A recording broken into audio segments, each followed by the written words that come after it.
Now to new details uncovered by CBS 4 investigator Jim DeFede, who joins us now here in the studio. And Jim, you've been on this since the story broke. What have you learned today?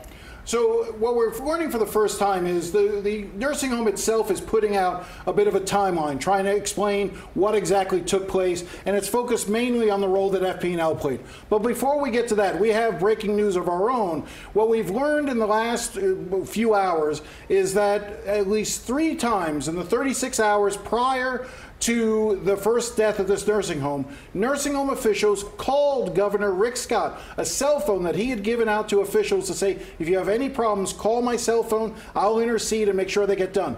3 different calls went to that cell phone. They were responded to, but nothing actually ended up happening, and the power never came back on. All right, so let's go back to FP&L for a second. Let's go back to that first full screen. A little bit of background.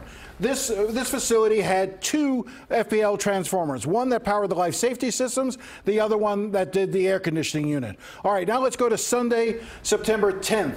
This is the day that the storm hit. Now, the power goes out at around 3 p.m. A generator is able to keep the life safety systems on, but power to the air conditioning unit is out. The first call to FP&L goes at 3:49, and they're issued an emergency ticket. And we've seen copies of the ticket number that was to verify that.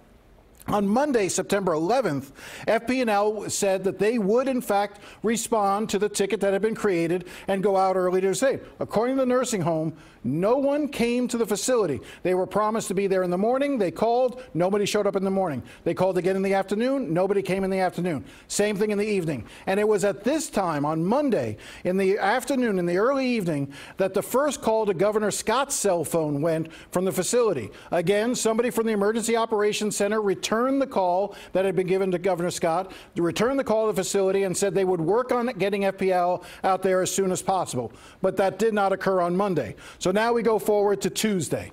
So now on Tuesday, again, FP&L administrators are saying they would fix the transformer by Tuesday morning, according to the nursing home. Again, FP&L never showed up. They said they would come in the afternoon, never showed up. More calls to the governor go out. The administrators there at the nursing home apparently called the governor 2 more times on Tuesday to say we are not getting our requests for help from FP&L answered, and they need assistance immediately.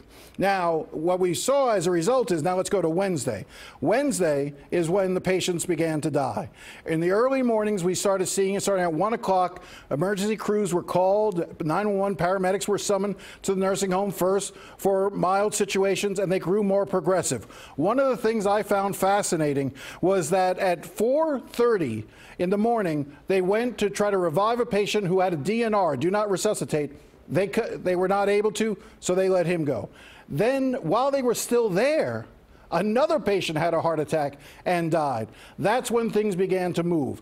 Now, I will tell you that FP&L has come out to us and given us a statement in which they talk about how they were basically trying to do everything they could to deal with the situation there. More importantly, we now have a statement from the governor. Since we went on air with this story about 2 hours ago, the governor's office has now said, this is a statement from the governor, every call made to the governor from facility management was referred to the Agency for Healthcare Administration and the Florida Department of Health and quickly returned. That may be true. The question isn't whether or not the calls were returned. The question is, did the governor's office and the Department of Health do everything they could to get FP&L out to the site? Now, on the other side of the things, let's be clear. Department of Health says if that facility ever thought any of their patients were in distress, they needed to dial 911 and get help.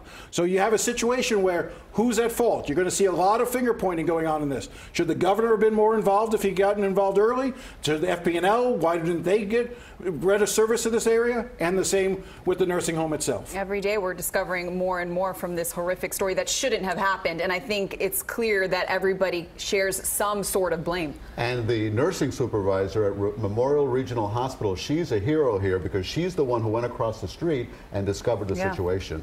And they responded. Jim, thank you very much. Jim, thank you.